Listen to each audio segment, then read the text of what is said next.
안녕하세요. 영화 공동정범의 감독 김일란, 이혁상입니다. 경찰 특공대원의 시선으로 용산 참사를 재구성했던 두 개문의 후속작 공동정범이 드디어 1월 25일 전국 극장에서 개봉합니다. 막루에서 살아남은 이들의 이야기를 담아낸 공동정범은 한편의 심리 스릴러 영화를 보는 듯한 긴장감을 선사하는 작품입니다. 용산 참사의 주범인 이명박 전 대통령과 김석기 전 서울경찰청장이 이 영화를 꼭 관람했으면 좋겠습니다. 어느덧 9년이 흐른 용산 참사. 그 진상규명이 이루어질 수 있도록 가까운 상영관을 찾아주세요. 꼭 알아야 할 어제의 뉴스. 트럼프 대통령의 요청으로 이루어진 한미 정상통화에서 문재인 대통령은 북미 대화를 적극 제안했습니다. 문 대통령은 평창올림픽을 계기로 남북대화 개선의 모멘텀이 지속돼 한반도 평화정착에 기여하기를 희망한다며 특히 펜스 부통령 방한이 이를 위한 중요한 전기가 되길 바란다고 언급했습니다. 청와대 고위 관계자는 펜스 부통령 방한이라는 표현에 중요한 포인트가 있다고 밝혔습니다.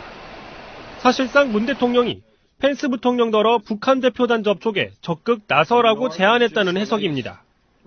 북한은 아직 대표단 명단을 밝히지 않았지만 개막전 방문을 위해선 다음 주 초쯤 통보할 것으로 예상됩니다. 만일 최룡해 노동당 부위원장이 방문할 경우 사실상 북한과 미국의 서열 2위가 모두 평창올림픽에 함께하는 셈입니다. 북미 고위급 접촉이 성사되면 북핵 문제 해결을 위한 새로운 국면이 전개될 수도 있습니다. 트럼프 대통령은 어제 통화에서 평창올림픽에 대한 전폭적인 지원을 재확인했고 백악관에선 탈북자들과 만나 남북 대화는 좋은 것이라고 평가했습니다. 북한 공연에서 자주 볼 수 있는 탭댄스입니다. 북한에선 타프춤으로 불리는데 경쾌한 음악에 맞춰 현란하고 절도 있는 발동작을 선보입니다. 오는 8일과 11일 강릉과 서울에서 열리는 북한 예술단 공연에서도 이런 무대가 꾸며질 것으로 보입니다.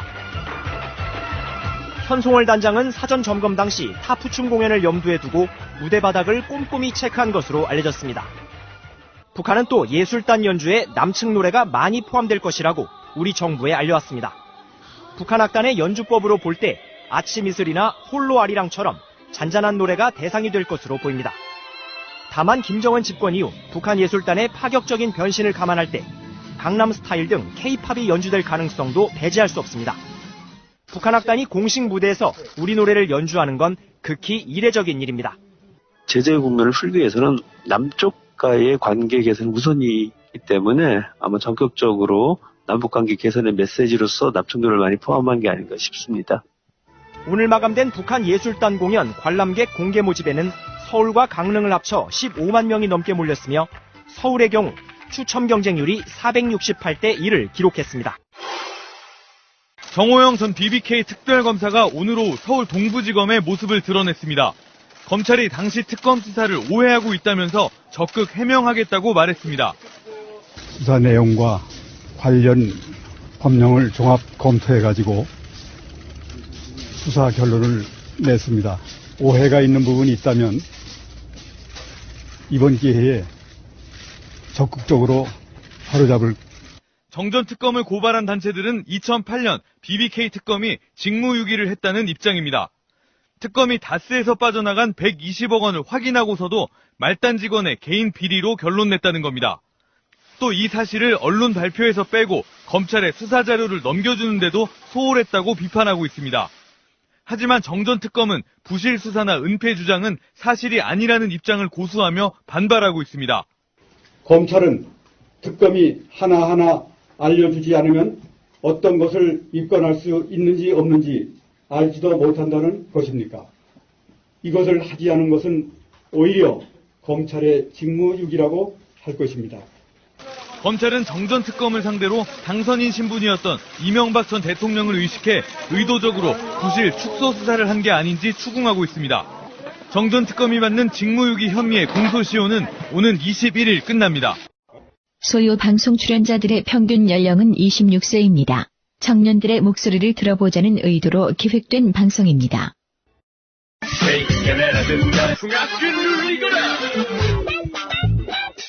소리 없이 요란한 방송 새날소유방송 시작하겠습니다. 반갑습니다. 안녕하세요. 안녕하십니까. 예, 오늘도 세 분 자리하셨습니다. 양세병님. 안녕하세요. 예, 송병호님 나오셨고요. 이 작가님 나오셨습니다. 안녕하세요. 예.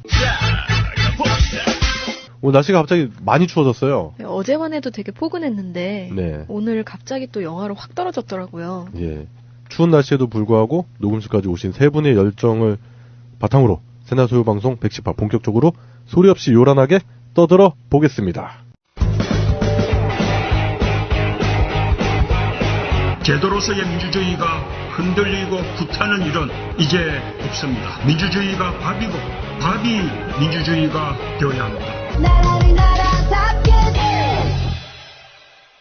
예, 오늘의 첫 번째 순서입니다. 오늘의 첫 번째 순서는 그때 그 사건 시간인데요. 오늘 소유방송이 110화죠. 그래서 2010년도에 있었던 중요한 사건들을 얘기해 볼 건데요. 저희 코너를 진행하면서 좀 걱정이 있어요. 왜죠? 이제 8주밖에 안 남았네요. 네. 다음 코너를 생각해 봐야 어떡하지? 되네요. 네, 8주 정도 끝나면 기획하고 있는 코너가 이제 평행이론을 바탕으로 해서 과거의 인물과 현재 인물들을 비교해보는 걸 해볼 생각을 하고 있습니다. 기획을 많이 해야겠네요. 드디어 평행 예, 거의 무슨 3년 된 된장 고추장처럼 묵혀두고 연구 많이 했습니다. 네. 비교해볼 만한 사람들이 많더라고요. 네. 뭐 하여튼 그거 이제 본격적으로 시작하기 전에 다시 한번 말씀드릴 거고요. 2010년도에 있었던 사건 사고들 중에 굵직한 사건들을 얘기해 볼 건데 천안함 침몰 사건이 있었죠. 뭐 아직까지도 폭침이냐 좌초냐 이렇게 말이 많은데 일단은 천안함 사건이 해군에서는 공식적으로 북한에 의해서 폭침된 거다라고 주장을 하지만 우리 방송에 자주 나오시는 신상철 대표님의 주장으로는 폭침이 아니다 의혹이 있었고 지금 결국에는 폭침이 아니다라는 쪽으로 무게가 실릴 수 있는 그런 반전의 상황이 많이 생기는 것 같고요. 실제적으로 내놓으시는 증거들이나 이런 걸 보면은 이건 절대 폭침으로 볼 수 없다 그런 생각이 들고 그리고 당시 언론에서 여러분도 잘 아시겠지만 갖가지 국민들이 기만하는 기사들을 쏟아냈죠. 대표적으로 조선일보의 인간어뢰. 인간어뢰요? 예, 인간어뢰. 그래가지고 사람이 박히는 건가요? 아니요, 사람이 어뢰를 이렇게 들고 가가지고 이제 어뢰가 기관에 달려 있어서 갖고 가다가 그걸 탁 논다는 거죠. 일본이 예전에 썼던 그거 예, 말하는 2차 대전 거예요? 때. 네. 예, 그거 네. 성공도 많이 못했었지만. 네. 하여튼 그런 식으로 언론에서 갖가지 정부의 의견 그리고 해군 측의 의견을 뒷받침해주는 그런 자료들 그리고 보도 기사들을 쏟아냈는데 결국엔 신빙성이 많이 떨어졌었다. 그래서 국민들 사이에서도 계속 의혹이 제기됐었는데 그리고 이제 뭐 어뢰 추진체를 발견했다고 했지만 그 추진체 자체에서도 여러 가지 미스테리가 남아 있었죠. 뭐 따개비라든지 그런 거. 근데 그게 결국에는 제거되고 그리고 숫자 써놓은 것들 뭐 이런 것들 많은데 뭐 저희 방송에 신상철 대표님이 자주 나오셔서 말씀을 하시는 부분이 있기 때문에 그 방송들 에피소드 찾아서 들어보시면 많은 도움이 되실 거라고 생각이 됩니다. 그렇기 때문에 이런 사건들의 진실을 밝혀나가는 것도 우리가 해야 되는 적폐청산의 하나다 그런 생각이 듭니다. 예, 그리고 2010년도에 있었던 또 다른 사건 중에 하나가 법정 스님께서 입적하신 그런 사건이 있었죠. 결국에는 이제 운명을 달리하신 사건인데 법정 스님 하면 생각나는 거 있나요, 여러분들? 당연히 무소유죠. 예, 우리 문학 시간에도 배우게 되고. 아, 그런가요? 이제부터. 이제부터가. 그러니까. 저는 죄송해요. 예, 저 때는 배웠었거든요. 아, 진짜요? 예. 저 기억이 없는데. 저는 교과서로 교과서예요? 예, 교과서 문학으로 무소유를 배웠어요. 저는 책으로 읽은 기억만 있네요. 아닌가요? 어쨌든 문학 시간에 문학 시간에 배웠다 수필로. 문학 시간. 네. 저는 이과라 죄송합니다. 하여튼 저는 그때 기억도 나고 그때 되게 감명 깊게 읽었어요. 그래서 사람의 그 소유욕 뭐 이런 부분에 대해서 그 법정 스님의 자신의 체험을 바탕으로 한 그런 얘기잖아요. 네. 난초에 집착을 했다가 그거를 끊게 됨으로 해서 얻는 그런 일종의 자유로움, 해방 뭐 이런 내용으로 기억을 하고 있어요. 지금도. 그런데 그때 당시에 대통령이 누구였습니까? 이명박이 무소유를 그렇게 많이 읽었다고 그러더라고요. 진짜 책이 닳도록 읽었다고. 진짜 아이러니네요. 무소유를 손때가 묻도록 읽었다는 게. 네. 그런데 법정 스님께서 그때 당시 이제 병석에 누워 계실 때 이명박이 난을 선물했다고 합니다.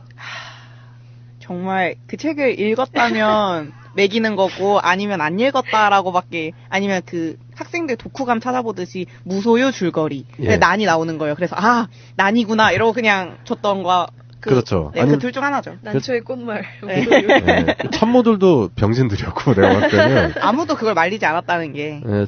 그런데 이제 최근에 MB 그 가족, 일가, 친척, 뭐 측근들 관련한 비리들이 나오면서 MB가 무소유를 무한소유로 해석을 하지 않았나 그런 생각도 해봐요. 그래서 어느 썰인가요? 이게 어느 그 글을 보니까 이런 말도 있네요.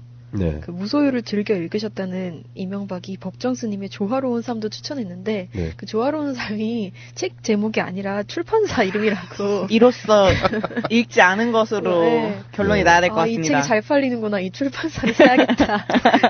이런 느낌으로. 네. 홍보용이었다라는 거죠. 홍보용으로. 네. 그러니까 본인이 그런 사람이 아니다라고 이렇게 보여주려고 하다가 무리수로 자꾸 두게 되는 거죠. 괜히 말을 좀 아껴야 되는데 오히려 지금 뭐 낱낱이 드러나고 있는 사실들을 봤을 때 전혀 무소유스럽지 않은 삶을 사신 거잖아요, MB가. 예, 그런 걸 봤을 때 그냥 유행에 따라서 보여주기 식으로 그거를 했다고 볼 수 있는 거죠. 인생 자체가 그냥 다 거짓 같아요, 그 사람은. 그죠. 네. 얼굴도 가면 같아요, 사실. 얘기가 자꾸 도니까 이제 그만할 거라고 하려고 했는데 빵 터졌어. 가면 같아. 예, 그래야 하여튼 법정 스님 입적과 관련한 그 법정 스님이 남기신 유산이죠. 무소유에 관한 얘기를 해보다가 결국에는 무소유하면 생각나는 사람 MB에 관한 이야기까지 해봤습니다.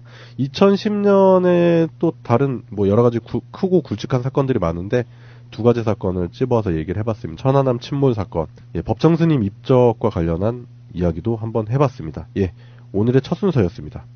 예, 오늘의 이슈입니다. 오늘의 이슈 첫 번째는 예, 권인숙 위원장에 관련된 얘기를 해볼게요. 권인숙 위원장이요. 지금 법무부 성범죄대책위원회 위원장으로 위촉이 됐어요. 네네. 근데 이분이 어떤 분이시냐 하면 1986년 발생했던 부천경찰서 성고문 사건 피해자고요. 우리나라 여성 성폭력 피해 문제랑 여성 인권 문제를 얘기할 때 가장 대표적으로 손꼽을 수 있는 인물 중에 하나예요. 네. 한국 최초 성폭력 전문 연구소 울림 소장이기도 하고요. 네. 이번에 그 서검사 성추행 폭로 사건이 있었잖아요. 네네. 그래서 그거를 계기로 해서 성범죄대책위원회가 만들어지게 된 것 같은데 여기에 위촉되셨어요. 네. 일단은 부천서 성고문 사건, 네. 예, 그 이야기를 안 할 수가 없는데 그때 당시 피해자 경찰에 의해서 성폭력 피해를 받으셨음에도 불구하고 그걸 딛고 일어선 입지전적인 인물이다. 그렇게 설명할 수 있겠네요. 경력을 이제 봤는데 네. 학력이 일단 엄청 좋으시더라고요. 서울대 의류학과를 다니셨고 네. 외국에서 유학을 하셔서 대학원 여성학 석사를 따시고 네. 또 마찬가지로 또 외국에서 여성학 박사까지 따신 다음 돌아오셨고 연구소를 하실 만큼 그 어떤 여성학에 대해서 거의 일생을 바치시고 연구를 하신 만큼 예. 확실히 그 대충 할 수는 없으신 분이라고 일단 보여지고요. 네. 그냥 외적인 것만으로 일단 봤을 때 그런 희생자로서 그 피해자로서 그때 느꼈던 것들을 최대한 다른 사람들은 더 피해가 가지 않도록 하는데 주력하실 수 있는 분일 것 같고 검찰이 이제 문제가 많이 터졌잖아요. 성추행 관련된 사건들이 있었고 네. 그게 이제 막 4년 동안이나 그 문제화되지 않을 정도로 예. 그 내부에서 어떤 많은 힘이 작용한 거죠. 내부에서 그 사건을 외부로 퍼지지 않게끔. 네. 네. 그 사람들은 항상 이제 팔이 안으로 굽는 거를 국민들은 다 보이는데 네. 본인들은 아니라고 얘기는 하는데 계속해서 그런 식으로 내부 사람들을 감싸주는 거가 있잖아요. 식구 감싸기, 제 식구 감싸기라고 네. 표현하는 그런 것들이 있는데 이런 잘못된 부분들 여성 인권하고 직접 관련된 문제들을 제대로 해결하실 수 있는 분이신 것 같아요. 네. 맞아요. 그리고 그 법무 쪽에서 이분을 위원장으로 위촉시켰다는 거는 적어도 이 사건을 좀 제대로 해결할 의지가 있다는 걸로 보이기 때문에 조금 기대해 볼 수 있는 것 같고요. 서 검사님의 얘기로 그 사건 자체는 이슈화가 됐지만 사실 뒤에 감춰져 있는 사건들이 많다고 인터뷰에서도 말씀하셨잖아요. 네. 성폭행도 있었고 뭐 성희롱뿐만 아니라 그래서 그런 것들도 조금 더 마음 놓고 얘기할 수 있는 계기가 되지 않을까 싶어요. 사실 그 권력 관계에서 일어난 성폭력 사건의 같은 경우에는 꽃뱀으로 몰리거나 하는 아니면 인사 불이익이 있는 그 위험 때문에 말을 안 하는 거잖아요. 사실 네. 수치심이나 이런 것보다는 훨씬 그 이후에 2차, 3차 피해 때문에 말을 안 하는 건데 위원장으로 이 분이 계시면 제가 만약에 그 숨기고 있던 사람이더라도 지금 이 흐름에서 저분에게는 말을 할 수 있을 거라는 뭔가 용기도 생길 수 있을 것 같고 좋은 그런 시작이라고 생각을 해요. 네. 이번에 한겨레에서 이번에 그 서검사 성추행 폭로 사건을 계기로 해가지고 나왔던 만평을 하나 봤어요. 네. 만약에 뭐 인턴, 뭐 어느 회사의 작은 인턴이었다면 이러면서 그 화장실 한 칸에다가 이렇게 미투 이렇게 적으면서 벌벌 떨고 있는 여자 인턴 사원과 그 사람에게 뻗치는 손 같은 걸 여러 개 그려놓은 만평을 봤거든요. 네, 남성들의 손. 네, 근데 그 만평 자체가 되게 불쾌하다고 생각했었어요. 그게 그러니까 그 피해자가 되는 여성을 프레임 가장 가운데다 놓고 그 사람이 벌벌 떨고 가장 불쌍하고 뭐 이렇게 겁에 질려 있는 모습을 되게 적나라하게 표현을 해놨더라고요. 네. 근데 그걸 보고 나서 피해자를 근데 이렇게 묘사하면 안 될 것 같다는 생각도 들었거든요. 네. 그 권인숙 위원장 같은 경우에는 본인의 그 부천서 성고문 사건을 고발했을 때에도 결과가 사실은 시원하게 나오진 않았어요. 그죠? 네. 계속 은폐하려는 시도가 있었고요. 그런데도 불구하고 계속해서 노력을 하셨고 아까 병호 씨가 말씀하셨던 것처럼 공부를 하고 더 단단해져가지고 돌아온 거잖아요. 네. 네. 그런 식으로 피해자를 어떻게 묘사하고 규정하는지에 대해서도 어쩌면 또 다른 이미지를 심어줄 수 있을 거라고 생각이 들었고요. 네. 예. 그래서인지 일단 여당 대표, 추미애 대표가 권인숙 한국여성정책연구원장의 활약을 확신하면서 그 자신의 페이스북에 이번에는 그냥 안 넘어간다며 그 이름 권인숙답게 서지현 검사의 명예를 지키리라 확신한다라고 응원의 메시지도 보냈고, 그리고 이번 그 서검사 사건을 통해서 법무부뿐만 아니라 우리 사회에 있는 그 여러 가지 그 피해들 있잖아요. 네. 그런 부분들까지 재조명이 돼야 된다. 근본 대책이 필요하다. 근본 대책을 수립하는데 아마 초석이 되는 그런 임명이 아닌가 그런 생각도 들어요.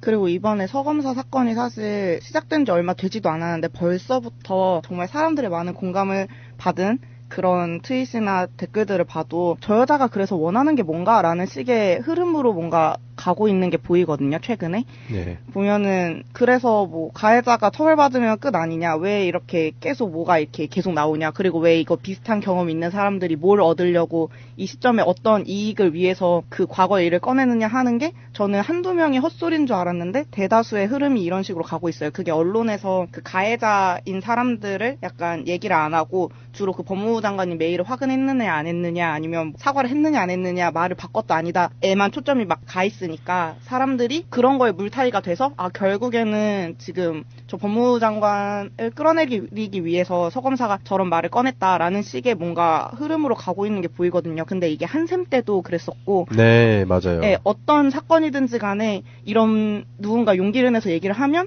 처음에는 옹호를 하다가 나중 돼서는 이걸 시끄럽게 아직도 얘기하고 있느냐, 그래서 너가 뭘 얻고 싶으냐로 가는 이 흐름이 굉장히 잘못됐다고 생각하기 때문에 이런 것 또한 이번 사건이 조금 아무래도 그 한샘 사건보다 좀 더 크고 좀 더 많은 이야기가 나오고 있는 것 같으니까 네.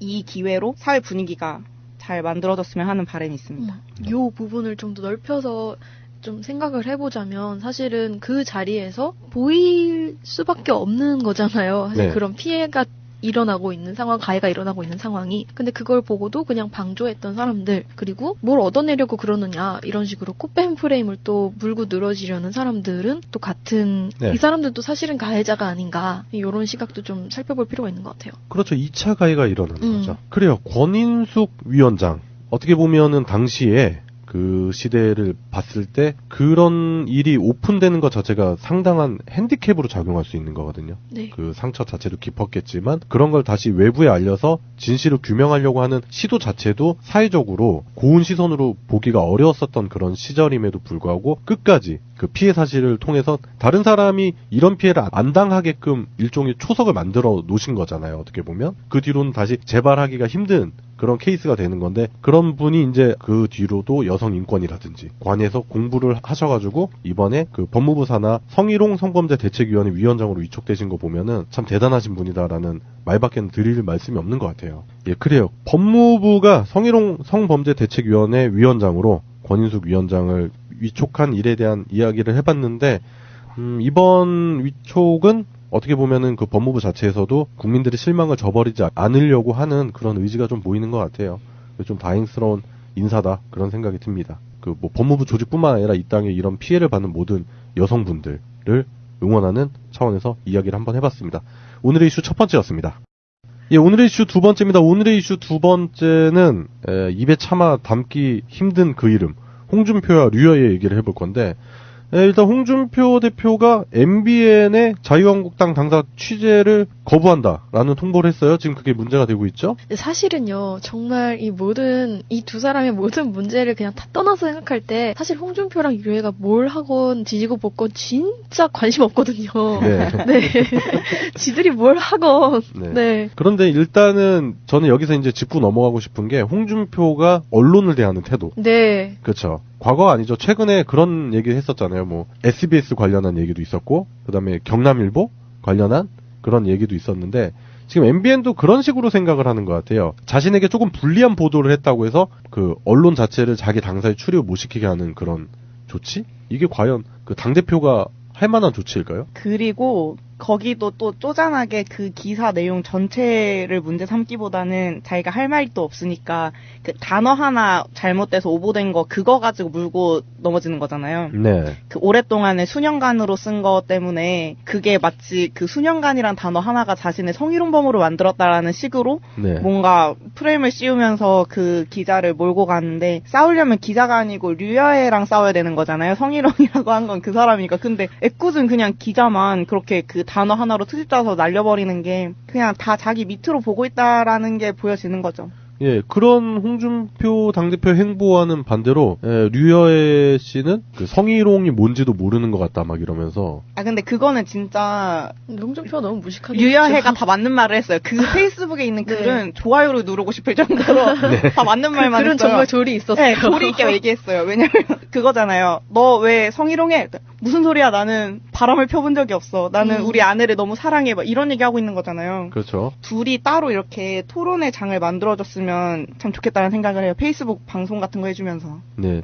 그래서 류혜 씨가 지금 홍준표 대표에게 1대1 공개 토론을 하자. 이런 제안까지도 했어요. 이길 자신이 있던 건가요? 아니 이거는 이기고 지고의 문제가 아니라 그냥 있는 팩토로만 봐도 홍준표 대표가 절대적으로 불리한 토론이 될 가능성이 크죠. 그렇죠. 홍준표 대표는 뭐 여성 이외에도 참 많은 분들에 대한 혐오를 해왔기 때문에 네. 뭐 꿀릴 게 많을 것 같아요. 지난 대선 토론 과정에서도 여과 없이 보여줬었던 게 그 불통의 이미지. 네. 네, 전혀 그 주변 그 다른 후보들과 공감되는 그런 것도 전혀 없었고, 그리고 손석희 사장과의 그 영상 인터뷰를 보신 분들은 알겠지만 처참한 모습.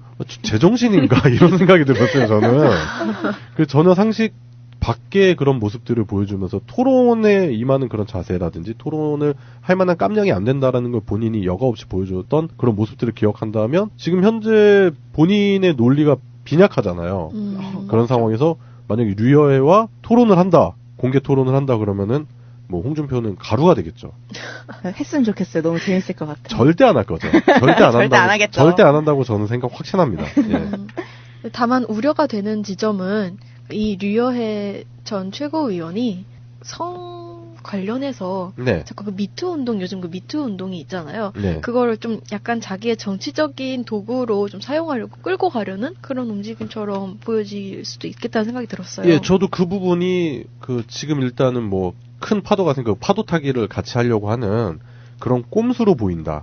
그거를 정치적으로 이용하려고 하는 꼼수가 보인다라는 게 보여요. 그러니까 류여애 씨의 이런 주장이 뭐 만약에 이게 사실이라면은 이렇게 주장하는 게 맞다고는 생각하지만 지금 시점에서 자꾸 이런 부분이 부각되고 본인에게 포커싱이 맞춰지고 본인도 그런 피해자 코스프레로 나가면서 결국에 그거를 정치적인 이유 그리고 이제 윤리위원회 회부대에서 지금 문제가 되고 있었잖아요. 그런 부분까지 이제 넘어설 수 있는 일종의 기회로 삼는 그런 모습들이 보이는 것 같아요. 근데 이걸 이렇게 안 하려면 지금 빨리 두 사람의 일이 깔끔하게 해결이 돼야 할 것 같아요. 네. 명명백백하게 홍준표가 무슨 잘못을 했는지, 네. 했다면 했는지 이게 다 네. 밝혀지고. 네. 둘이 공개 토론하는 것까지 보면서 저희가 피로감을 느끼고 싶진 않거든요. 네. 전 보고 싶은데. 궁금하긴 해. 네, 궁금하잖아요.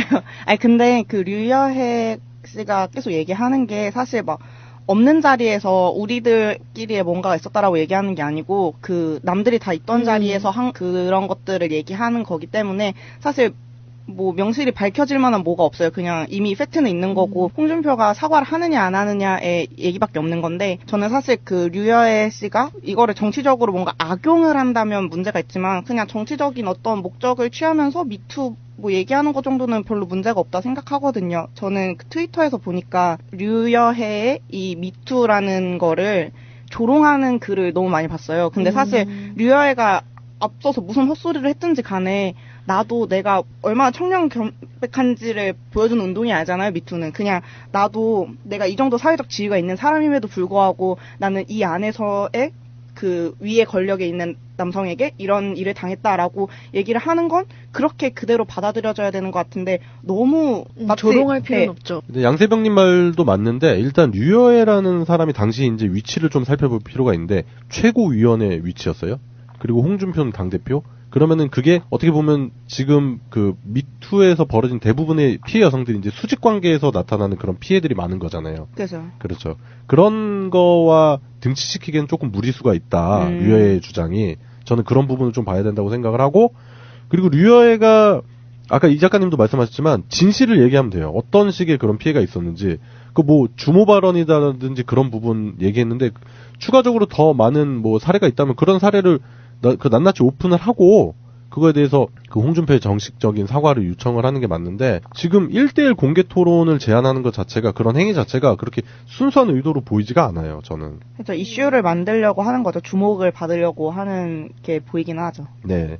어떤 부분에서 보면 이제 자유한국당 내부에서 내부 총싸움이 벌어진 거잖아요. 저희는 또 이런 걸 이제 관전하면서 또 즐길 필요도 있어요. 강 건너 불구경하면서. 네. 어떻게 될 것인가. 네. 홍준표 같은 경우는 이제 이런 부분의 문제에 있어서는 자유롭지 못하잖아요. 일단 국민 발정제가 돼버리셔가지고 그렇기 때문에 이제 본인의 핸디캡으로 이제 정치적 핸디캡으로 작용할 수 있는 부분인데 그 류여애가 잘 물어뜯고 있는 것 같다라는 생각도 들어요. 맞아요. 이 기회에 홍준표도 좀 보내버리기. 정신을 좀 차렸으면. 홍준표가 정신 차릴까요? 정신 못 차리니까 그냥 보내버려야 될 것 같은데. 네, 맞아. 보내버려야 하는 게 빠르겠네요. 예, 이미 너무 갔어요, 그분은. 예, 그렇기 때문에 일단은 뭐 이 부분 그 특별히 애청자분들께 전달해드리기 꽤 불쾌한 얘기긴 하지만 한번 다룰 필요가 있을 것 같아서 한번 가져와 본 이슈인데 뭐 일단 홍준표가 사과를 할 것인지 아니면 진짜 1대1 공개 토론에 대응을 할 것인지 아니면 그냥 무시하고 갈 것인지 뭐 그런 부분 세 가지 전략밖에 없는 것 같은데 공개 토론하다가 사과하는 방식도 괜찮네요. 아 미안하다고. 근데 제가 봤을 때는 앞으로는 홍준표 입에서 이 일에 대한 공식적인 입장이 전혀 나오지 않을 것 같아요. 네, 맞아요. 예, 지금도 뭐 이 이야기를 더 이상은 안 할 것 같고 그 다른 보수 기득 언론들도 이 이야기를 잘 다루지 않을 것 같아서 저희 소위에서 한번 다뤄봤습니다. 예, 오늘의 두 번째 이슈였습니다. 예, 금주의 시사입니다. 금주의 시사 첫 번째는 송병호님이 준비하신 시사인데요. 어떤 시사 가져오셨죠? 예. 저번 주에 이어서 이번 주도 네이버 댓글 조작에 대한 수사가 이제 진행이 되고 있는데 그 내용을 조금 더 얘기를 해볼게요. 네. 일단은 저번 시간에 말씀드렸듯이 일단 네이버에서 경찰에 수사 요청을 했고 31일에도 더민주당에서도 제가 말씀드렸던 그 매크로를 사용한 공감 숫자를 올리는 범죄에 가까운 행위죠. 네. 그런 행위를 하고 있다는 의심 자료를 경찰에 제출을 했고 수사 의뢰를 했다는 소식입니다. 메이저 언론에서 이제 기사가 나오는 것들로는 다른 거랑 조금 약간 엮어가지고 기사를 만들더라고요. 그래서 비트코인 블록체인 기술에 대한 약간 그 규제를 하는 거랑 이거랑 또 같이 엮어가지고 뭔가 좀 너무한 것 같다는 식으로 좀 약간 기사를 쓰고 있긴 한데 지금 더민주당에서는 어쨌든 그 자료만을 이제 수집을 해서 그런 정황이 있을 거다라는 4가지 이유를 명확하게 딱 만들어서 이제 수사 의뢰를 한 거기 때문에 무리가 있다고 느껴지지는 않고 이미 네티즌 사이에서도 이거에 대해서 어떤 논의가 좀 시작이 된 것 같아요. 시기상으로 맞는 수사 의뢰인 것 같고 사실관계가 조금 이제 확인이 되고 나면 정당한 건지 아닌지 이제 드러나겠죠. 저번에 이제 다 말씀드렸기 때문에 조금 이제 다른 내용을 말씀드릴게요. 지금 이제 댓글에 대한 논란이 이제 여러 가지가 있는데 댓글이 신고 기능이 있잖아요. 네네. 근데 그 신고 기능이라는 게 일단은 법적인 근거가 있어요. 법적인 개인정보법을 보면은 개인정보법 18조의 2에 보면 신고를 이제 하는 건데 원래는 법에는 이제 행안부에 신고를 하게 돼 있어요. 행안부 장관에게 신고를 하게 돼 있는데 그거를 이제 업체 측에서 대리식으로 이제 편하게 할 수 있게 사용자가 편하게 할 수 있게 만들어주는 거죠. 그게 이제 신고 기능이라는 걸로 압축이 되는 거고. 근데 그 법을 잘 보면은 무엇을 신고할 수 있느냐가 나오는데 개인정보에 관한 권리 또는 이익을 침해받을 수 있는 자가 신고를 하게 돼 있어요. 그런 자기 권리나 이익을 침해당한 당사자가 그걸 신고를 하게 되어 있고 그런 것들은 이제 권리나 이익을 침해받는다는 게 굉장히 좀 넓은 개념이잖아요. 그게 이제 구체적으로 설명이 안 되면은 좀 해석이 애매모호하게 나올 수도 있겠네요. 네. 그거를 사실은 그 입증의 책임이 있잖아요. 이런 것들을 신고를 할 때는. 네. 그래서 본인이 어떤 권리와 이익을 침해받았는지 사실은 설명을 해야 될 그 의무가 있어요. 네. 네.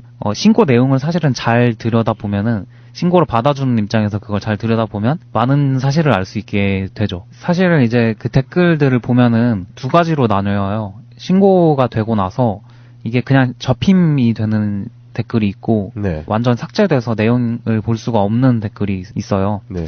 근데 그 차이점이 이제 이 법안을 통해서 명확하게 드러나는데 그냥 접힘된 거는 펴서 다시 내용을 볼 수가 있잖아요. 네. 그냥 블라인드 처리되는 그런 거고, 그러니까 접힘을 펴면은 원래 내용을 알 수 있게 되는 것들은 아까 말씀드렸던 대로 법에 따라서 어떤 권리나 이익을 정말로 침범을 하는 거면 아예 없앨 정도랑 구분이 되는 거예요. 그걸 남겨놔도 침해를 받지 않는다, 개인정보를 침해받지 않는다고 인정이 되면 남겨놓고 접힘만 되는 거고, 그걸 남겨놓으면은 개인정보가 침해된다고 인정이 되는 경우에 완전히 삭제가 되는 거예요.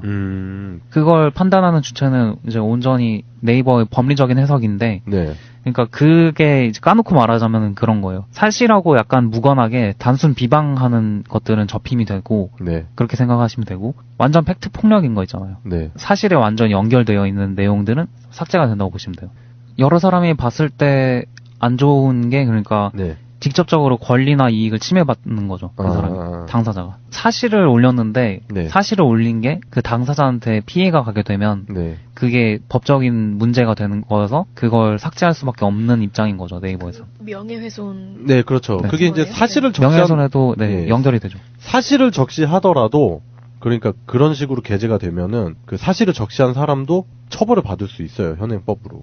그렇기 때문에 그게 조금 애매모호하죠. 법 자체에 대한 그 위헌성까지도 문제가 제기되고 있다고 하더라고요. 그래서 제가 실검 순위를 지금 네이버랑 다음 거를 비교해주는 프로그램을 제가 올려놨었는데, 그래요? 저번 주에 어떤 분이 별점을 주셨더라고요. 네. 근데 그런 프로그램들을 만들 때 이제 좀 생각을 해볼 수 있는 게, 삭제된 거는 그러니까 사실에 가까운 거잖아요. 그럴 가능성이 있는 글들. 네, 그래서 삭제된 글이 뭐냐, 네. 삭제된 댓글만 모아주는 프로그램을 만약에 만든다면, 우와. 그게 사실은 이제 팩트 추적기가 되는 거죠. 그러네. 네. 그렇죠. 그렇게 역으로 생각하면 또 그렇게 생각할 수 있겠네요. 네. 그럼 이제 당사자가 네, 네. 인정한 사실들이네요, 그건. 네. 그렇죠, 어떻게 보면. 그렇죠. 네. 그런 것들을 좀 고려를 해보시면은, 네. 이제, 네티즌 분들이 어디를 공격하셔야 되는지에 대해서 조금 이제 드러나는 것 같아요. 그러니까 네이버가 완전 다 잘못했다고 하는 것보다는, 네. 어느 쪽으로 이걸 몰아가야지, 사실 우리 네티즌 입장에서 뭐가 어떻게 이득이 될지, 네. 그거를 한번 생각을 해보시면 좋을 것 같아요. 이번 사건을 통해가지고 이제 책임자가 있을 거 아니에요? 네. 그거에 대해서 이제 소식을 조금 알아왔는데, 네. 이제 이거는 이제 뉴스에는 나와 있진 않아요. 네. 근데 그 이제 댓글을 관리하는 그 담당자가 지금 이제 이 사건을 통해서 어떤 책임을 지기는 졌는데, 그게 이제 해고를 당한 게 아니고, 네. 그냥 1년 정직 처분에 그쳤다고 해요. 1년 무급정지겠네요. 네. 무급인지 유급인지 뭐 우리가 자세하게 들여다볼 수는 없는 내용인 그것까지는 네, 잘 모르겠는데, 네. 사실 그 담당자가 바뀌거나, 네. 네, 그 담당을 하는 사람이 다른 사람으로 교체가 되거나 해고가 되거나 해서 이게 책임을 누군가가 져야 되는 사건이잖아요. 네. 사실 기업 입장에서는 이 댓글 사건을 통해서 기업한테 손해가 끼쳐졌느냐 안 끼쳐졌느냐가 중요해요. 네. 손해를 끼쳐졌다면은 그건 담당자가 뭔가 정책적인 방향에서 뭔가 잘못했다고 볼 수 있는 거고, 그럼 책임을 물어서 그 사람을 해고하거나 그런 게 정당한 거잖아요. 네, 그렇죠. 처리 결과가 1년 정직으로만 결과가 났고, 그게 이제 사실 당에서도 뭐 잘못하면은 꼬리 자르게 한다고 하잖아요.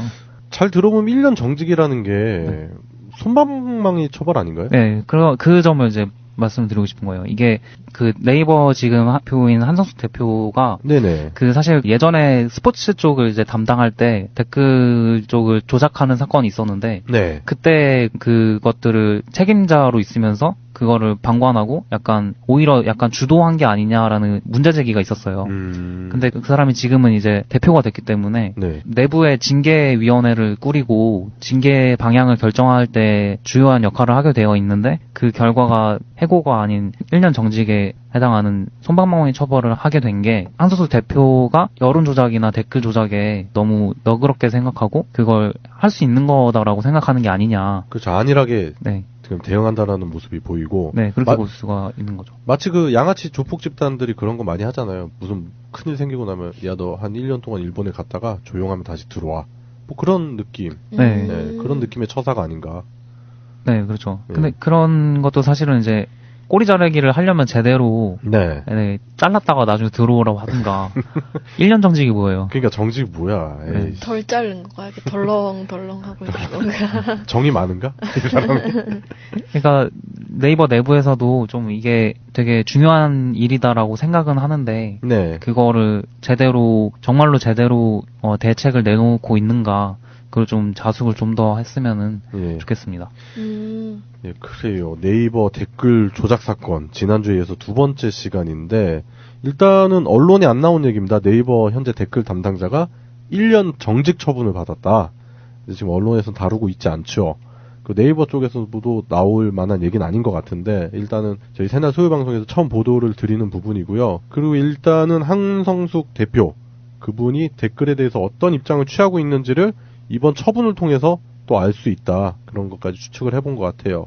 약간 그 정리가 살짝 헷갈리는 부분이 있는데 그러면 요 부분은 사실 댓글 부분은 네. 법적으로 처벌받기가 좀 어려운 부분이라고 하셨었던 거죠. 지난주에 그렇게 네, 네이버 입장에서는 그렇죠. 아, 그럼 처벌받지는 않는데 법적으로 처벌받을 뭐 그런 근거는 없으니까 네. 대놓고 도구로 사용한다. 그렇지만 만약에 지금 네티즌들이 주장하는 네이버 댓글 조작이 진실이라면 네. 뭐 그런 법적인 부분은 그런 부분이 없다라고 하지만 기업 이미지는 엄청나게 실추되겠죠. 그건 이제 기업 윤리랑 또 네. 제가 여러 번 다뤘던 기업 윤리랑 연결되는 부분이고 네. 오뚜기 생각해 보시면 될 것 같아요. 네. 뭐 이물질 나왔다거나 했을 때 어떻게 오뚜기에서 대응을 하는지 네. 그런 거랑 비교를 해보시면 될 것 같습니다. 네, 그래요. 송병훈님이 준비하신 시사였는데요. 네이버 댓글 관련한 새로운 소식도 전달을 드렸던 것 같고, 그리고 현재 그 네이버 댓글 조작 사건이 앞으로 어떤 국면이 될 수 있을지를 예측할 만한 그런 내용이었었던 것 같아요. 일단은 뭐 처벌할 수 있는 방법은 없지만, 그렇지만 결국 이거를 네이버 측에서 주도를 했는지 아니면 또 다른 세력이 끼어 있는 건지 그런 부분까지도 우리가 확인을 해내야 된다. 그런 생각이 드네요. 예, 그래요. 오늘의 첫 번째 시사였습니다. 모두의 바람이 모여 하나의 빛이 되었습니다. 그들의 열정이 모여 평화의 불이 되었습니다. 전 세계 75억 인류의 평화 올림픽이 되길 바랍니다. 2018년 2월 9일 대한민국 평창. 세계에서 가장 크고 가장 평화로운 축제로 여러분을 초대합니다. 예, 금주의 시사 두 번째는 양세병님이 준비하신 시사인데요. 어떤 시사 준비하셨죠? 저는 그 아시아나의 미투에 대해서 얘기를 해보려고 합니다. 어제 그 뉴스를 뜨겁게 달궜죠. 네. 아시아나. 정말 저는 이거 처음 보고 너무 이걸 바로 방송에서 얘기해야지라고 했는데 그 사이에 너무 핫하게 떠올라서 다들 많이 아실 거라고 생각을 하긴 해요. 네. 근데 이게 어떤 일이었냐면 그 아시아나 항공사 내에 직장에서 본인 인증 같은 거를 걸쳐야지만 들어갈 수 있는 그 익명 블라인드 게시판이 있는데 네. 그 게시판에서 이 서 검사님의 사건을 이유로 우리도 이제 미투 운동을 하자라는 식의 그런 흐름이 뭔가 나오고 있는 그게 이전부터 블라인드 게시판 내에 금호 아시아나 그룹의 박삼구 회장에 대한 그런 성희롱과 성추행에 대한 이야기가 꾸준히 올라오고 있었는데 이게 이번 이 흐름 기회에 뭔가 터지게 된 거예요. 그 아시아나 그룹의 첫째 주 목요일 날 여승무원들을 만나러 이렇게 온대요. 근데 그러면은 의도가 존나 더러울 것 같아. 아침에 오는데 새벽 한 7시 반쯤에 온다고 하는데 그때 되면은 이제 그 관리자들이 파트장이나 본부장 같은 관리자들이 이제 여승무원들에게 이렇게 하라라고 교육을 시키는데 그 내용이 뭐냐면 그 1층 로비에 원 모양으로 둘러싸서 손뼉을 마구 치면서 회장을 모시는 거래요. 그래서 회장이 이렇게 오면은 이렇게 껴안거나 이렇게 손을 주무르면서 인사를 하는데 그거를 다 기쁜 마음으로 받아들여야 되고. 잠깐, 기쁜 마음까지 강조해? 당연하죠. 이렇게 그런 척을 해야 된다. 반가워해야 된다라는 식으로 계속 얘기를 한대요. 그게 뭐 박 회장이 양팔을 벌리면 달려가 안겨야 된다라고 얘기를 했다는 게 굉장히 충격이었는데 그런 교육 말고도 30분 전부터 소리를 지르면서 온몸으로 달려가 팔짱을 끼면 안겨야 된다라고 교육을 시킨대요. 미친 회사인데? 저 김정일인 줄 알았어요. 아니 김정일보다 더해. 난 세상에 어떤 예전에 그런 건 있었어요. 그 창기 십자가라는 사이비 종교. 완전 개사이비 종교 있는데 거기가 그런 식이야. 그러니까 저는 이거 보면서도 이게 남한 얘기가 맞나? 북한 얘기 아닌가 싶었어요, 정말로. 그러니까요. 네, 당사자들의 그 한겨레에서 이렇게 취재한 거를 보면은 정말 100m 달리기 하듯이 막 소리를 지르면서 달려가야 된대요. 달려가서 팔짱을 끼면 이제 좀 신체 접촉도 있고 한데 그런 거를 교육원에서 교육을 시킨다는 게 일단 말이 안 되는 것 같고 네. 그걸 안 하고 있으면 뒤에서 본부장이나 관리자들이 이렇게 좀 하라고 뒤에서 이렇게 옆구리를 쿡쿡 찌른대요. 뭔가 싫은 티를 내면. 야, 너 달려가. 막 야, 이러면서. 너 뭐 하는 거야? 표정 관리해. 이런 식으로. 그거에 굉장한 수치심을 느꼈고 네. 또 그 회장 자체도 이거를 그러니까 본부장들이 뭐 알아서 회장님 기분 좋으려고 해주는 게 아니고 회장 자체도 자기 기받으러 왔다고 여승무원들이 있는 곳에 가서 이제 막 한 20-30분 동안 껴안고 있는다든지 여승무원 그 20대 초반 여승무원들만 따로 불러서 얘기를 나눈다든지 하는 거를 계속 하고 있다고 해요. 이 또라이 새끼인데? 그러니까 그게 너무 충격이었는데 네. 이거 말고도 이렇게 연례 행사처럼 이거는 거의 매달 하는 거고요. 네. 연례 행사처럼 매년 1월마다 북한산 등산을 하는데 그때 예. 올라가는 여성 승무원들 조가 있고 내려가는 조가 있어서 그 여성 승무원들이랑 그 조랑 같이 등산을 하고 그리고 그 중간에 있는 별채에서 여성 승무원들한테만 세배를 받고 세뱃돈을 줘요. 그러니까 그 방에 욕밖에 안 나온다 진짜. 회장이 방에 앉아 있으면 네. 여자 승무원들이 일렬로 줄을 방 밖에 서 있는데요. 그러고 한 명씩 들어가서 절하고 흰 봉투를 받아서 나오는 그런 광경이 있는 거죠. 그러니까 남자 승무원들이나 쪽에서 봤을 때는 이거 기쁨 좋으냐 뭐냐 뭐 이런 식의 얘기가 예. 나올 수밖에 없고 받는 사람들이 이게 기분이 좋겠어요? 당연히 나쁘죠. 돈을 받아도 이게 왜 하고 있는지 알 수가 없잖아요. 그래서 이번에는 근데 올해는 행사에 참석을 안 했다고 하기는 해요. 건강이 안 좋아지셨나? 네, 나이가 있으시다 보니. 그리고 또 하나 그 가을 행사가 있는데 네. 그 행사에는 또 빼놓을 수 없는 그 장기자랑이 그 성심병원이 한창 이슈가 됐었을 그렇죠. 때 예, 장기자랑 네. 그 간호사 논란이 있었죠. 이때 예. 그 아시아나 승무원들끼리는 우리가 원조다라며 이렇게 좀 씁쓸한 얘기를 했다고 해요. 그 여기서도 장기자랑을 강요하는 분위기가 성심병원처럼 확실히 있었고 여기는 근데 제가 봤을 때 성심병원보다 굉장히 심각한 수준인 것 같아요. 그 전체적인 회장의 만행들을 봤을 때. 네. 그래서 사실 이 사건 이후로 미래에셋에서도 이제 얘기가 나왔는데 점점 퍼져 나가고 있는 게 보여요. 처음에는 그 검사에서 시작했다가 이제 국회의원들 다른 의원들 중에서도 지방의원이나 해서도 얘기가 나왔잖아요.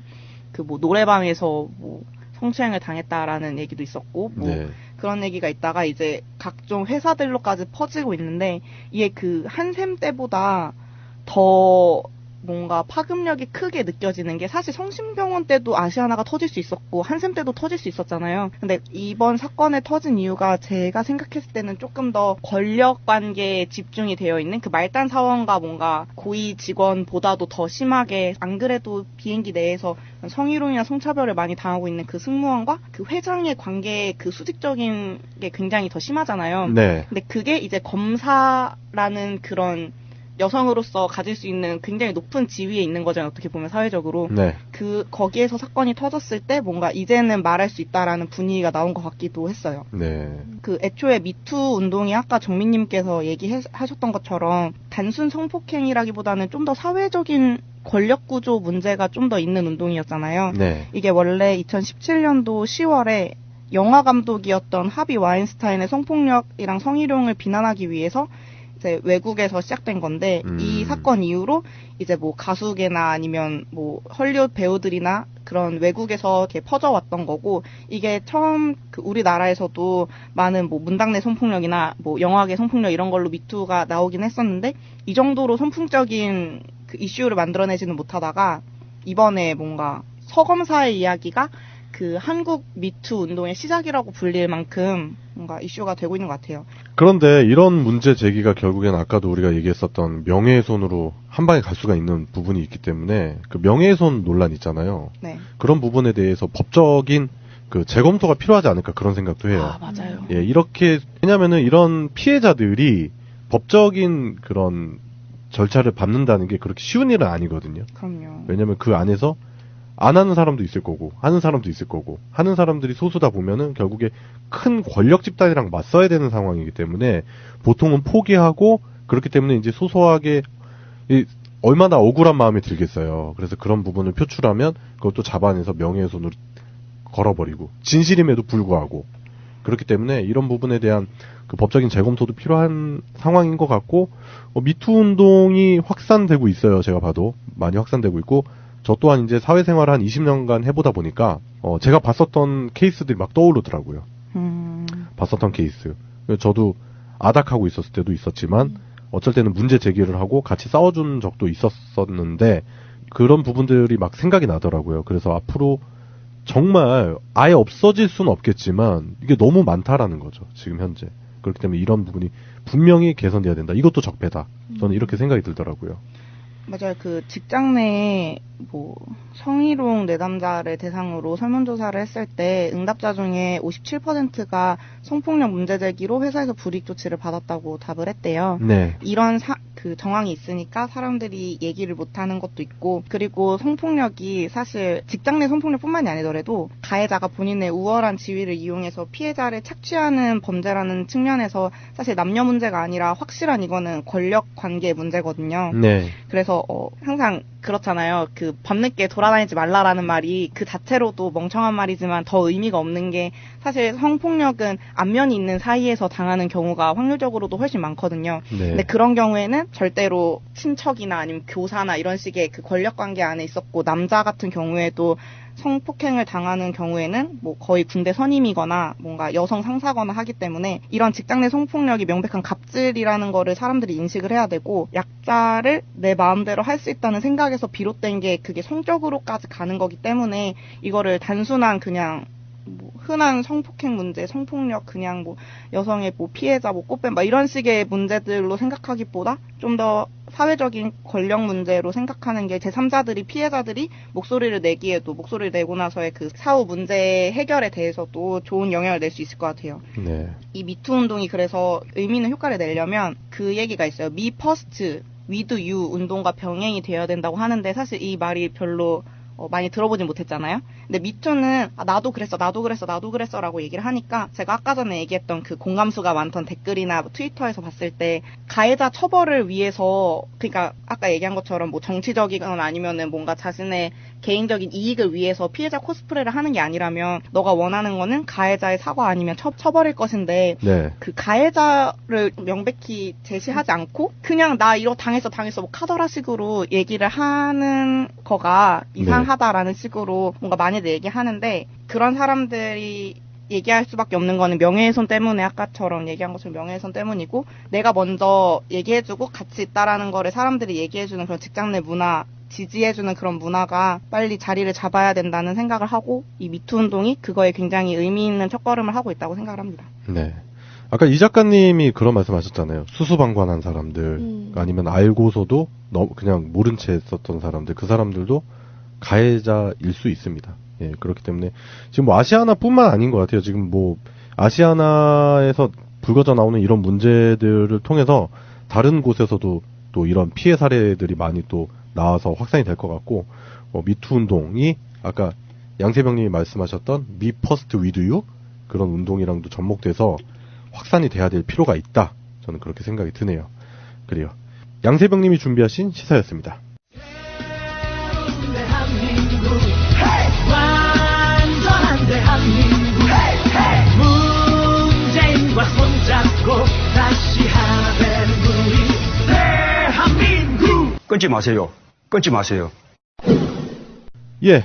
금주의 시사 세 번째입니다. 이 작가님이 준비하신 시사인데요. 어떤 시사 가져오셨죠? 오늘은 그 몸캠 피싱 해킹 논란에 대해서 한번 얘기해보고자 합니다. 몸캠 피싱이라고 하면 네. 그 몸캠을 하자고 해가지고 특히 남성들의 자료를 가지고 해서 협박을 한다든지 그런 범죄였죠? 네, 이게 근데 둘 다 범죄야, 내가 봤을 때는.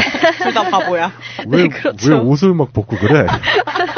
캠 앞에서 당당한가? 이게 좀 더 자세히 말씀을 드리자면 몸캠 피싱이라는 게 해커가 조건 만남 여성으로 우선 가장을 합니다. 네. 그래서 그렇게 해서 접근해가지고 남성들한테 온라인 채팅 등으로 음란 영상을 주고받자. 네. 이렇게 해서 주고받는 과정 속에서 악성 프로그램을 몰래 심어가지고 정보를 빼내는 범죄 수법이에요. 네. 네. 근데 이번에 지금 논란이 되고 있는 건 육군 장성을 포함한 전현직 군 관계자들의 개인정보 6천여 건이 무더기로 해킹돼서 중국 등의 해외로 유출된 사실이 확인된 거예요.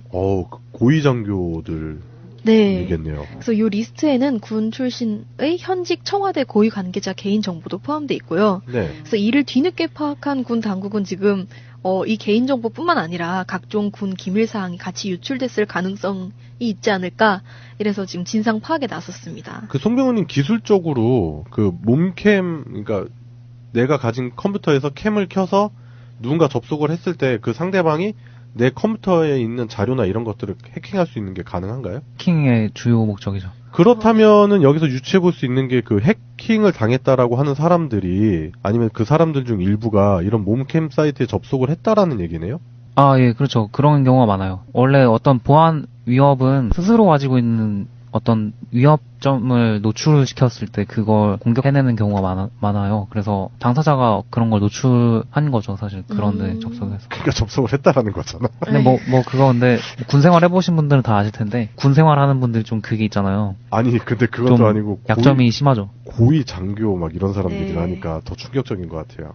이걸 발견한 게 네. 그 온라인 피싱 문제 예방 및 해결 전문 비영리 단체인 사이버 보안 협회예요. 네. 그 지난해 9월부터 올해 1월 초까지 조사를 했고요. 네. 피싱 범죄에 사용된 미국, 중국, 홍콩 등의 해외 서버를 추적했는데 여기에 전현직 간부와 병사 6,081명의 연락처 등 개인정보가 기록된 자료를 확보했다라고 지금 1일 밝혀진 거예요. 진짜 어디까지 썩어 있는지 모르겠네요, 진짜. 이 자료들에는요, 육해 공군 소속 병사, 하사 이상 대령 이하 전현직 간부들의 이름, 직책 및 직위, 개인 휴대폰 연락처가 이렇게 일목요연하게 정리되어 있었대요. 그리고 현직 육군소장 K씨 등 일부 장성과 청와대 고위 간부 L씨의 개인정보도 적시되어 있는 것으로 확인됐고요. 네. 군부대 일반 유선 전화번호랑 군무원들 연락처도 다수 기록돼 있었다고.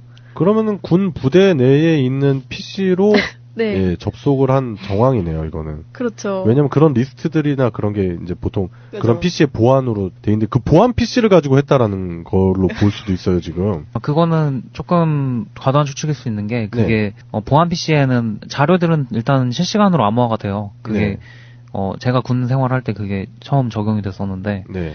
그래서 그 자료들을 외부 네트워크에서 뭐 이렇게 프로그램으로 빼간다 그래도 사실은 암호화된 상태로 가질 가능성이 많아서 파일까지 빼가거나 그런 건 아닌데 그 연락처가 군용 연락처가 이제 개인 폰에 주로 이제 간부들 폰에 저장이 돼 있거든요. 그렇죠. 그 군용 폰이 있어요. 네. 군용 폰이라고 그래가지고 군 내의 전화를 같이 쓸 수 있는 폰이 있어요. 네. 그래서 그거를 쓰는 경우에 거기 군용 전화번호가 저장돼 있는 경우가 있는데 그걸 이제 앱으로 연락처를 싹 가져가게 되면 그게 노출이 되는 거죠. 그러면은 스마트폰으로 그걸 접속했다라고도 추측할 수 있겠네요, 그럼? 대부분은 그 가능성이 높아요. 이게 폰이구나. 네, 앱을 설치하라고 해요. 네. 그 앱을 이제 멋모로 그냥 제3자 앱 허용해가지고 설치 누르면 그게 멋모르고 설치는 하지 않겠죠. 뭔가 목적이 있으니까 그 설치를 함으로 해서 본인이 얻을 수 있는 무언가를 기대하면서 설치를 하죠, 보통은. 어떤 성적 욕구에 그 충족을 노리고 이걸 설치하면 상대방의 뭔가를 볼 수 있다라는 상황일 때 뭐 가감없이 설치를 했겠죠. 네. 설치를 하고 나니까 이제 그게 해킹 프로그램이었고 그 스마트폰에 있는 정보는 후루룩 하고 다 날아간 거죠. 사실은 이게 그냥 해킹 당한 걸 수도 있지 않느냐 뭐 이렇게 근데 사실은 그냥 해킹 당했어도 문제인 거지만 그렇죠. 가장 기함할 만했던 문제가 이게 몸캠 피싱을 통해서 해킹이 된 것 같다라고 지금 추정이 되고 있기 때문이잖아요. 네. 근데 이게 어떻게 된 거냐면 협회가 이렇게 추정하고 있는 이유가 있더라고요. 어떤 피해자가 신고한 악성 프로그램을 추적했어요. 근데 이 피해자가 몸캠 피싱 피해자였겠죠. 네. 근데 그분이 제보한 악성 프로그램을 추적했는데 그게 최종적으로 해외 서버에 이뤘고 여기에 저장되어 있던 개인 정보들이 그 군 관련 개인 정보들이었다는 거죠. 진짜 어이가 없네요. 근데 국방부 입장도 발표가 됐더라고요. 네. 뭐 이렇게 확인이 돼서 지금 진상 규명을 하고 있는데 뭐 언론들께서는 이런 몸캠 피싱 이렇게 막 너무 자극적인 이런 거 하지 마시라 막 이런 얘기를 하고 있는데 제가 봤을 때는 이제 군 내부에서 스마트폰을 다 압수를 하고 투지폰을 써야 돼요. 그 정도까지인가요? 투지폰이나 아니면 예전에 그 PCS 있죠. 막 애니콜 시대. 아니 그렇게 해야만 아니, 예방이 되나요? 아니 뭔가 휴대폰을 볼 수 없어야지 이것들이 이런 짓을 안 하지. 딱 봐도 정황이 그렇잖아요. 네. 사실 그게 있어요. 그게 자동으로 암호화돼서 스마트폰에는 앱이 깔리면은 걔로 도청도 할 수 있거든요. 통화 내용도 사실 녹음할 수 있는데 그냥 자동으로 그냥 그게 암호화가 돼서 네. 그 내용 자체를 알아내기 좀 어렵게 만드는 군용 폰이 있어요. 네. 근데 그걸 안 쓰고 스마트폰을 허용을 해줬죠. 그렇죠. 네. 왜냐면 스마트폰이 편하니까. 그 예전에 뭐 송병호님도 기억하실지 모르겠지만 우리가 원래 훈련 상황이나 이럴 때는 가급적이면은 그 유선 시설 있잖아요. 군 내부에 있는 유선 시설이나 무선 장비를 써야 되는데 조금 답답하면 바로 다 휴대폰 꺼내가지고 통화해 버리잖아요. 훈련 상황에 간부들은. 그렇죠.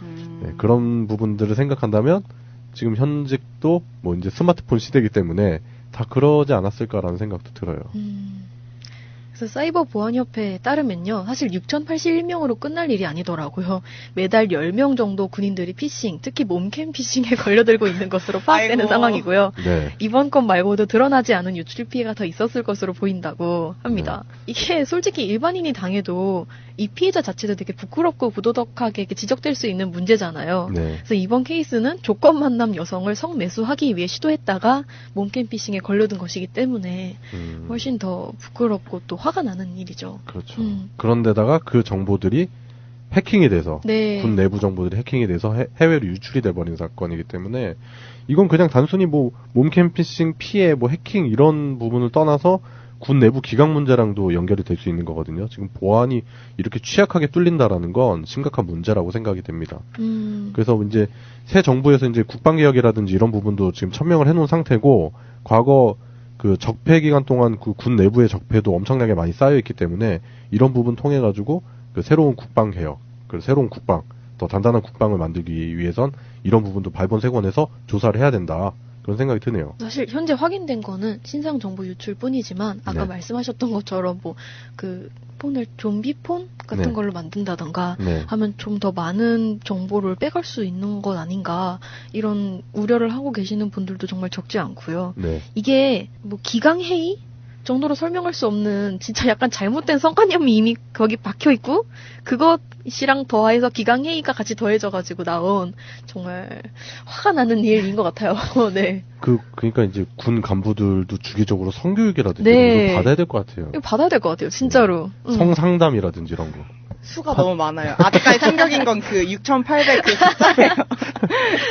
그 받침해줄 수 있는 그 의료진 자체가 좀 많이 부족할 수도 솔직히 있겠네요. 몇십 명이면 그냥 그랬구나 이러고 넘어갈 것 같은데 너무 심해요. 아니면 전자발찌를 채워버려 이것들을. 에이 그것 좀 심했다. 네.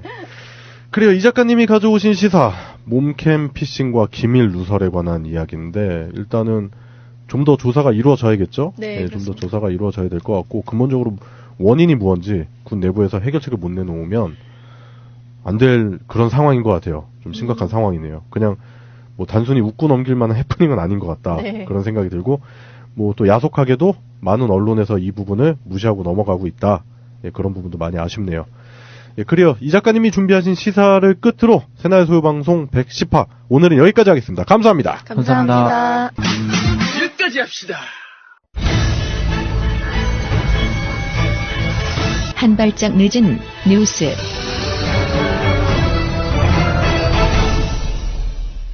이명박의 국정원이요. DJ 비자금 캐내려고 데이비드슨? 그 데이비드슨이 어디서 나온 작전명 했더니 DJ의 D에서 따온 거래요. 공중파와 종편에서는 데이비드슨의 D와 DJ의 D가 겹친다라고 해서 그렇게 추정을 하고 있는데요. 저는 데이비드슨이라는 말을 듣는 순간 왜 저걸 저렇게 표기를 했을까 생각하다가 뒤통수를 맞은 것 같은 느낌이 왔어요. 자, 데이비드슨의 D는 DJ를 표현한 게 맞는 것 같고요.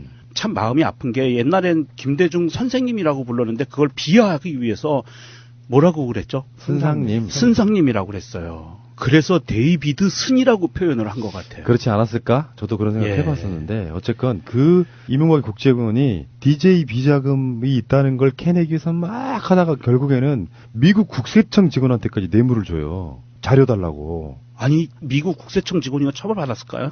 이거 일파만파가 될 것 같은데요. 어쨌든 지금 국세청에서 3차 산하 대북 공작국에서 수행했다는 거 아닙니까? 이거를 대북 공작금을 통해서 미국의 국세청에 돈을 주고 어쨌든 이게 김대중 대통령은 데이비드슨 작전명 암호명이죠. 이걸 이용해서 공작금을 전달했고 작전명 연어는 이제 노무현 전 대통령 대상으로 했다는 거 아닙니까? 그러니까 이 대통령을 털털 터는데 대북 또는 해외 공작금을 사용했다. 그리고 이건 국세청에서 직접 로비를 해서 자료를 확보하려 노력했다. 이건 지금 사실로 밝혀진 거 있어서 사실은 본인이 지금의 자기의 범죄에 대한 수사를 정치보복이라고 하고 전 대통령에 대해서 너무 과도한 수사다라고 얘기한 것과 대치되는 본인은 그러면 본인은 털털 털었다는 거죠. 이것을. 털털 털어서라도 나오지 않았다는 거 아닙니까? 그런데 해외 공작금을 사용하고 대북 공작금을 여기에 투입시켜서 미국에서 정보까지 다 얻어냈다는 거 아닙니까? 그러고 나서 의혹이 없다 비자금이 이렇게 결론 나온 거 아닙니까? 나는요 이걸 좀 다르게 특별하게 봤거든요. 사실은 예전 그러니까 DJ가 정치권에 들어와서 대선 주자가 될 때로 보면 그게 박정희 때잖아요. 그때에 중앙정보부가 있었고 근데 그 과정에서 DJ를 흠집내기 위해서 말도 안 되는 루머를 만들어낸 것이 안기부 그전에 중정 이런 공작 정보기관이라고 보거든요. 그런데 그게 이제 그쪽 사람들 사이에는 뭐랄까 기정사실화돼 버린 그런 느낌이에요. 그래서 이명박 입장에서 지금 촛불도 일어나고 막 여러 가지 과정 속에 민주정부의 씨를 말려야겠어. DJ든 노무현 대통령이든 이제 뭔가 흠결이 있는 걸 봐야겠는데 루머로라도 떠돌아다니는 DJ의 비자금 뭐 저도 어렸을 때부터 많이 들었던 이야기예요. 지금도 카톡에 보면 그런 얘기가 돌아요. 그런 정도에 있는데 국정원이 이제 국세청 직원들 시켜가지고 이현동 당시 국세청장 그쪽으로 시켜가지고 파내다가 미국 국세청에까지 자료를 요구하면서 그에게 돈을 줬다 이런 건데 나는 이렇게 보거든요. 그 직원들도 사실은 팔 게 없었을 것 같다는 생각이 들어요. 그 흔적이라는 게 나와서 막 집요하게 파고 이러는 게 아니라 이명박이 시키니까 그 자금 받아다가 일부러 일했다는 표시로 국세청 직원한테 돈 건네고 나머지는 자기들이 다 그냥 써버리지 않았을까. 나는 이런 생각을 해봐요. 잘 지적했는데 날카롭게 저는 이제 길바닥에 다니는 사람이잖아요. 그런데 누구는 뭐 하늘로 다니나? 우리 곰피디는 떠다니잖아. 신선이야? 부양에서 떠다니는데 제가 이제 아까 그 말이 가슴에 와 닿는 게 뭐냐면 아직도 국회 앞에서 DJ 비자금 조사 촉구 1인 시위가 있어요. 예, 그리고 지만원이 최근까지만 하더라도 북한 간첩이었다는 거 아닙니까? 김대중이. 그리고 그거를 이용해서 정권을 잡았다라고 광주 항쟁을 빗대서 얘기하는 거 아닙니까? 근데 이게 저는 국정원이 아까 중정이 모략을 했다는 겁니다. 네, 모략을 해서 이것을 SNS나 각종 사회 아까 루머라고 했죠. 루머를 퍼뜨린 저는 이제 모략으로 이걸 얘기하는데 이거를 사회 소문을 떠뜨리는데 확대하는 게 이제 예를 들면 군 사이버사나 국정원 내에 이 아이들이 확대를 시키고 그다음에 정치권에서는 이게 진짜 사실인 것처럼 믿는 거예요. 이게 이제 오랫동안 김대중 대통령을 이제 지역적으로 또는 정치적으로 생명을 끊으려고 하다 보니까 가짜 뉴스를 만들었는데 이게 진짜 정치권에서 시간이 10년 지나고 보니까 진짜로 받아들이는 겁니다. 그래서 이것을 수사하기 위해서 대북 공작금을 사용해서 조사를 또 하는 겁니다. 그러니까 이게 엇박자가 났다라고 보는 거예요. 누군가가 정치적으로 모략을 하기 위해서 만든 말인데 이것이 한간에 한 10년간 떠돌다 보니까 부산 지하에 금괴 600톤, 700톤이 있다라는 것과 똑같이 그들은 믿고 실제로 피켓을 만들어서 1인 시위를 하고 집회를 한단 말이에요. 그래서 그거를 확인하려고 공작금을 전달하고 미국의 국세청에 로비까지 해가면서 자료를 뺐지만 사실 무근으로 밝혀졌다라는 거죠. 그러니까 이게 자기들이 판 함정에 자기들이 넘어가서 하는데 이걸 몰랐겠냐는 겁니다. 제 말은 아까 곰피디 얘기한 대로. 그러면 이걸 빌미로 공작금을 회의로 빼돌려서 착복한 게 아니냐. 그렇지 않고 바보처럼 있잖아. 이게 어떻게 가능하다고 생각해요? 그리고 더 이게 화가 나는 거는 어떤 부분이냐면은요. 이 이명박이 휘하에 있던 인간들하고 이명박이하고 얼마나 치졸하고 비열하고 나쁜 새끼들인지. 자, 이 데이비드슨 작전이 시행된 것은요. 김대중 대통령이 돌아가시고 난 후에 2009년 8월부터 12년도까지 진행이 된 거예요. 무슨 말이냐면 여기에서 어떤 결과를 만들어내더라도 항변의 여지가 없게 만들어버리는 거예요. 본인이 김대중 대통령이 돌아가시고 난 다음에 작전이 시행된 거예요. 뒤를 캐는 작전이. 그만큼 자기들의 정권 연장이 시급하지 않았을까요? 그렇죠. 뭐든지 절대로... 마타도할 수 있는 자료를 만들어서 니들 뭐 이렇게 청렴해, 뭐 이렇게 고고해, 니들도 똑같잖아라고 논리를 피기 위해서 이거 작전을 핀 거예요. 이게 정말 이게 나쁜 인간들인 게 어떻게 그 고인이 되신 분을 상대로 해요. 살아계셨을 때 했으면 그나마 그러면 의심이 가는 부분이 있어서 그랬군, 불법으로 했구나라고 이해하겠지만 정말 나쁜 거고요. 이 부분에 대해서 지금 최종욱 전 국가정보원 3차장하고 김승현 전 대북공작국장이요 구속됐고요. 이현동 전 국세청장이 그 당시 국세청장입니다. 지금 피의자 전환해서 검찰에서 조사를 받았어요. 이제는 이 부분에 대해서는 그 윗선, 이 3명의 윗선을 밝혀내야 될 부분들이고요. 그리고 아까 신비님하고 푸나님이 얘기한 것처럼 이 밑에서 실제로 업무를 수행했던 애들의 자수가 필요해요. 예. 근데 이게 이제 아까 마찬님이 얘기한 거 잠깐 얘기를 해보면 아주 좋은 얘기를 꺼냈는데요. 왜 돌아가신 사람을 살아생전에 돈도 받지 않고 청렴하게 살았던 두 분에 대해서 왜 이런 작전면까지 비밀 작전을 했는 거냐. 이 문제의 의문이 많이 들잖아요. 저는 누누이 얘기하지만 최근에 어쨌든 민주주의를 우리가 채택한 김영삼 정부 이후부터 사회가 구성되는 철학들이 부재했었어요. 그런데 이 철학을, 그러니까 국민적 주류 철학, 국민의 주류 철학들이 어떻게 됐냐면 과거에 친미와 친일 세력들이 국가 권력을 장악해 있었고, 그 다음에 김대중 대통령과 노무현 대통령 토종이건 토종. 굳이 제가 두 분을 나누라면 민족적 보수주의자가 김대중 대통령이거든. 보수 길을 갔죠. 민족적 보수의 길을 갔고, 민족적 진보 정치를 펼쳐나간 게 노무현 대통령이란 말이에요. 그런데 김대중 대통령은 어쨌든 한반도의 문제를 1순위가 통일로 잡았고요. 이 통일만이 한국을 부강한 국가로 만든다는 철학적 의미를 갖고 있고, 이것을 모티브로 경제 이론까지 다 만들었던 게 김대중 대통령입니다. 노무현 대통령은 사람이 우선해야 된다. 돈보다 사람이 우선이다. 이 사람의 정신, 이 두 개의 철학이 주류 학문 또는 주류 철학, 주류 정치학으로 자리매김하는 걸 막기 위한 고도의 계급적 공격이었다. 전 이렇게밖에 볼 수가 없는 겁니다. 그러면 이들의 뒤에는 누가 있냐? 친일과 친미, 더 나아가 제국주의자들이 한반도의 자립론을 막고, 더 나아가 민족적 통일을 가로막고, 그들이 긴장감을 조성해서 돈을 벌려고 하는 마피아들이 뒤에 있다. 그러면서 굉장히 계급적인 접근에서 이거를 굉장히 체계적이고 과학적으로 김대중과 노무현 대통령을 음해 모략했다. 이것을 바로 잡으면 우리나라의 새로운 철학 또는 우리의 새로운 정치, 그리고 새로운 민주주의, 그 다음에 새로운 민족주의들이 발전하는데 저해되지 않는다. 이렇게 보는 겁니다. 신비님이 굉장히 고상한 언어로 답지 않게 설명해 주셨는데, 저는 한마디로 결론 내릴게요. 양아치도 양아치도 이런 양아치 새끼들이 없어요. 또 한마디. 제가 양아치 얘기하지 마. 양아치는 저럴 줄 알았어. 그만해.